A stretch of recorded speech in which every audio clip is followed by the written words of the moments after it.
Sir మీ shop లో బయట sales boy కావాలని చెప్పి అంటించారు కదా, నేను జాయిన్ అవుతాను సార్. రామరా, మేము కూడా చాలా రోజుల నుంచి సేల్స్ బాయ్ కోసం చూస్తున్నాం. అవును, ఏం చదువుకున్నావు? డిగ్రీ చేశాను సార్. ఓహ్, నచ్చావు నువ్వైతే నాకు. నీ జీతం 15,000 రేపటి నుంచి పనిలోకి వచ్చే. Thank you sir.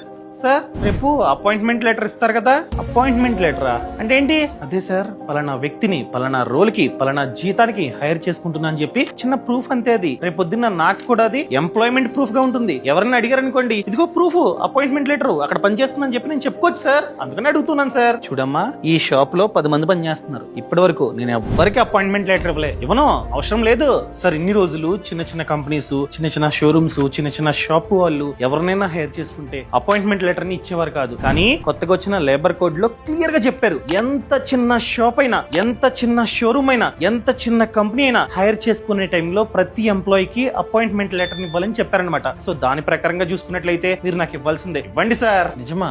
ఇవన్నీ నాకు తెలియదమ్మా. సర్లే, ఎంతసేపు ఇస్తానులే. అవును, ఈ లేబర్ కోడ్ ప్రకారంగా ఇంకేం అప్డేట్స్ ఉన్నాయి?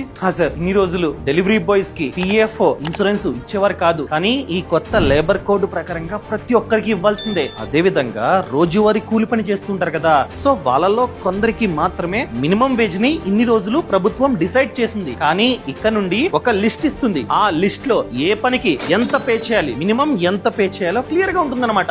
ఆ పనిలో ఎవరైనా జాయిన్ అయితే అక్కడ ఎంతైతే డిసైడ్ చేసిందో ప్రభుత్వం, అంతకంటే ఎక్కువే పే చేయాలి, అంతకంటే తక్కువ పే చేయడానికి లేదనమాట. సో ఇక్కడ నుండి మినిమం వేజ్ అన్నది లేబర్ కి దొరుకుతుంది సార్. దీనివల్ల చాలా తెలివితేటలు ఉన్నాయి. నీ జీతం 15,000 కాదు, 20,000 రేపటి నుంచి పనిలోకి వచ్చాయి. రేపు ఇస్తాను appointment letter. Thank you so much sir. రేపు వస్తానే. ఈ సమాచారాన్ని జాబ్ చేసే ప్రతి ఒక్కరికి షేర్ చేయడం అస్సలు మర్చిపోద్దు. Boss wala. Be the boss.